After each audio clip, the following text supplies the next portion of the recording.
وَأَقِيمُوا الصَّلَاةَ وَآتُوا الزَّكَاةَ وَارْكَعُوا مَعَ الرَّاكِعِينَ. Today, once again, under the supervision of Sayyidi, my father, my beloved father, my mentor, my Pir Murshid, my spiritual axis, my Shaykh Tariqat, Rahbar Shariat, Sayyidi Shaykh Ahmad Mohsin Yusufi. Today, once again, we gather in this blessed gathering of Sayyidina Shaykh Abdul Qadir Jilani, the gathering of Geyarveen Sharif in the supervision of Sayyidi Shaykh Ahmad Mohsin Yusufi. The month of Ramadan is now drawing nearer day by day. And this humble records his attendance in the blessed gathering of Geyarveen Sharif from Manchester, United Kingdom. So the blessed month of Ramadan is drawing nearer day by day as we breathe. Allah Tabarak wa Ta'ala states in the Holy Quran, the verse which I just referred to and recited a while ago, Allah Tabarak wa Ta'ala states, وَأَقِيمُوا الصَّلَاةَ وَآتُوا الزَّكَاةَ وَارْكَعُوا مَعَ الرَّاكِعِينَ, and keep the obligatory prayer established, and pay zakat, and bow your heads with those who bow in prayer. Now that is recorded in Surah Al-Baqarah Sharif. So Allah Tabarak wa Ta'ala has defined zakat as an act of worship. Zakat has been made an obligatory act of worship. And the literal meaning of the word zakat is to cleanse, is to increase. The Muslim society was the first to achieve the concept of social security. And zakat has been considered as the first systemic legislation aimed at achieving social security in the Muslim society. Now, in the essence, what is zakat? The rich, the wealthy, the ones capable enough looking after the needs of the ones who are not financially stable, perhaps. So mankind has never known in all of its long history a system, a philosophy, or a religion that ensured the security of its citizens and achieved equality between the rich and the poor. But that was established in Islam by Allah Tabarak wa Ta'ala and His beloved Prophet, peace be upon him, that the rich take care of the ones who are not rich. The Western nations did not achieve social security until very recently, and the first official manifestation of that social security appeared in 1941, when both the United Kingdom and the United States of America agreed that they needed to provide social security to individuals. Now Allah Tabarak wa Ta'ala and His beloved Prophet, peace be upon him, many years back, many years ago, thousands of years ago, made zakat a farz act, an act of worship, paying zakat. To who? To the ones in need. So zakat has been made as an established act of worship, and a farz act, an obligatory act. It is mandated upon the Muslims who are capable enough that they look after the ones who are not capable enough financially and pay them zakat. So closeness to Allah through ahadith on zakat. As narrated by Ibn Masud radiyallahu ta'ala anhu, he states that I heard the Holy Prophet, peace be upon him, saying, there is no envy except in two, whom Allah has given wealth and he spends it in the right way, and a person whom Allah has given wisdom, which is religious knowledge, and he gives his decisions accordingly and teaches it to the others. So what did the Holy Prophet, peace be upon him, say? As narrated by Hazrat Ibn Masud, that there is no envy except in two. Number one, which is of pertinence here, that a person whom Allah has given wealth and he spends it in the right way. So giving zakat is one of the things that Allah Tabarak wa Ta'ala loves. When someone gives zakat, it brings him closer to Allah, as my Pir Murshid Sayyidi Shaykh Ahmad Mohsin Munawwar Yusufi states. And it is also recorded in Sahih Bukhari Sharif that zakat purifies the wealth of a person. Zakat purifies the wealth of a person. Hazrat Aisha, Siddiqa, Tayyiba, Tahira, Zahida, Abida radiyallahu ta'ala anha states that the Holy Prophet, peace be upon him, stated that when zakat will be mixed or merged in a person's wealth, it will destroy and ruin that wealth. And it is recorded in Bukhari Sharif. Nowadays, if we contemplate on ourselves, do we take out the entire zakat of ours? Many would say and reply in the negative. Unfortunately. Now that is a matter of grave concern. Allah Tabarak wa Ta'ala has laid down great emphasis on the paying of zakat. The Holy Prophet, peace be upon him, has laid down great importance on the paying of zakat.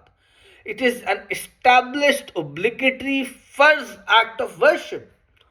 In spite of that, we Muslims, the Ummah of the beloved Prophet, peace be upon him, many of us refrain from paying zakat. Then where would we take this blessed hadith of the Holy Prophet, peace be upon him, whereby Hazrat Aisha, Siddiqa, Tayyiba, Tahira, Zahida, Abida radiyallahu ta'ala anha, she narrated that the Holy Prophet, peace be upon him, stated that when zakat will be mixed or merged in the wealth of a person, it will destroy that wealth, it will ruin that wealth. And this is recorded in Bukhari Sharif, the most authentic Bukhari Sharif. So therefore we must ensure that we pay zakat on time. Why? Because it is an established act of worship. It is a farz act of worship. It is obligated, mandated upon Muslims to pay zakat, and on time, in the right amount and quantity. And also because paying zakat is a commandment laid down by Allah Tabarak wa Ta'ala and His beloved Prophet, peace be upon him, the warmer of hearts, the coolness to eyes, the Holy Prophet Muhammad Mustafa Sallallahu Alaihi Wasallam. So paying zakat, the honorable messenger, the most dignified messenger, the most respected prophet of Islam, the beacon of hope, the bearer of glad tidings, a messenger of peace, an omen of love, an expression of mercy,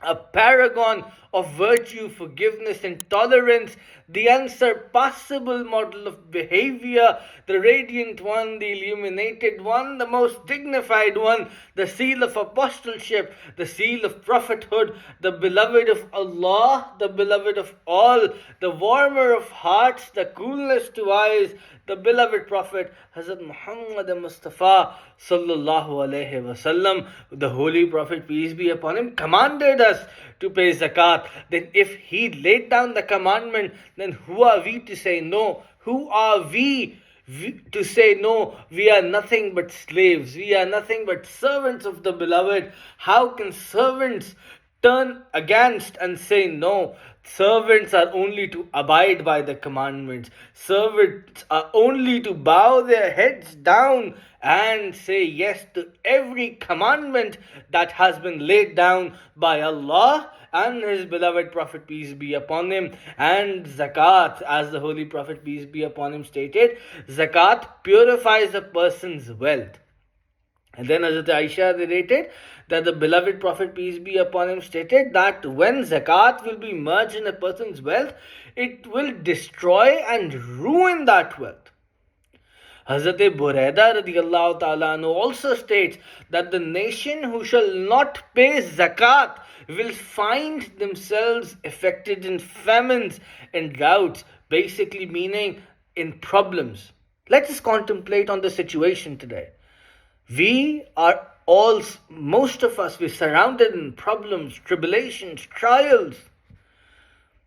not paying zakat might as well be one of those reasons.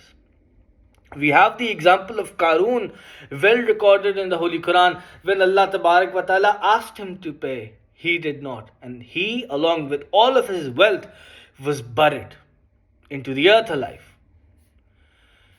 And then the man of ineffable grandeur, majesty in the realm of Islamic mysticism, the human manifestation of divine consciousness, the highest saint in the hierarchical structure of saints, the revered saint, the celebrated saint, the unprecedented saint, the most respected saint, the unparalleled saint, the most distinguished saint, the illuminated saint, the unfathomable saint, the sovereign of saints, the leader of saints, the highest of saints, the eagle of the higher realm, the interpretation of the Holy Quran itself, the great intercessor, the mystic of Allah, the gnostic of Allah, the beloved of Allah, the beloved of the beloved of Allah, the friend of Allah, the great master, Sayyidina Shaykh Abdul Qadir Jilani radiyallahu ta'ala anhu. Hazur Ghaus-e-Azam Sayyidina Shaykh Abdul Qadir Jilani radiyallahu ta'ala anhu, who would spend massive amounts in the way of Allah Tabarak wa Ta'ala. Hazur Ghaus-e-Azam Sayyidina Shaykh Abdul Qadir Jilani radiyallahu ta'ala anhu, he would wish for holes in his blessed hands. He would wish for holes in his blessed hands so that anything that comes to him gets distributed amongst the creation of Allah. So that is Hazur Data Sahab. And Hazur Ghaus-e-Azam, Hazur Data Sahab also laid down great emphasis on the paying of zakat.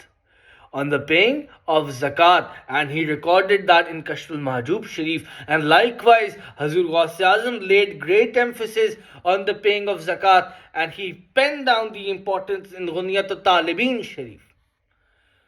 Now you've all gathered in this blessed gathering of Geyarveen Sharif in the supervision of our Pir Murshid, Sayyidi Shaykh Ahmad Mohsin Mohsini once again. May Allah Tabarak wa Ta'ala bless all of you. You would realize that we have madrasas going on at the Astana Sharif. Why pay zakat somewhere else when you have your own madrasa to pay zakat at? Take that into account. May Allah Tabarak wa Ta'ala shower you all with all of His blessings while being under the supervision and under the faiz-e rohani and nazar of Sayyidi Shaykh Ahmad Mohsin Yusufi. Wa akhiru da'wana and alhamdulillahi rabbil alameen.